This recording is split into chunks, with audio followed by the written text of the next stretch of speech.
صباح الخير. رسالة إلى فخامة الرئيس عبد الفتاح السيسي ووزير الدفاع ووزير الداخلية ومدير المخابرات العامة والمخابرات الحربية. حضراتكم جميعا أقسمتم على الحفاظ على سلامة وسيادة الوطن والشعب، وده كان تعهد قدام ربنا سبحانه وتعالى وقدام الشعب المصري. علشان كده بوجه الرسالة دي لفخامة الرئيس وكل حضراتكم إن مصر فتحت أبوابها للعديد من اللاجئين من سوريا ومن دول أفريقية كتيرة جدا.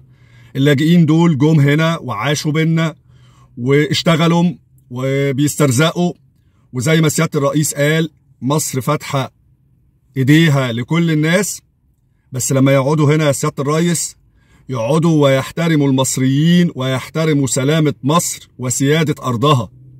ما يرضيش حضرتك ولا يرضي حضراتكم جميعا إن في واحد سوري يطلع يهدد شركاء الوطن ويستحل دمائهم وعرضهم وشرفهم ويكتب ده على السوشيال ميديا، وسبق ليه إنه هاجم التاريخ المصري القديم وأثارنا المصرية وعمل صورة لحد إعرابي وهو ماسك سيف وبيركع أحد ملوك مصر القدماء.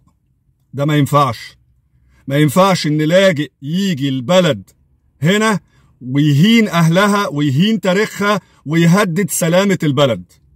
إحنا رافضين ده يا ريس، وبنقول لسيادتك لازم موقف قوي مع كل من يهدد الأمن القومي، وهذا الشخص لابد من ترحيله، عودته لبلده. الشعب في حالة ضيق ومتضايق وخايف على بلده وخايف على أهله وخايف على ناسه. أرجو سيادتك وكل السادة المعنيين في البلد إنه ياخدوا موقف تجاه أي فرد يتطاول على مصر وشعبها أو يهدد الأمن القومي المصري.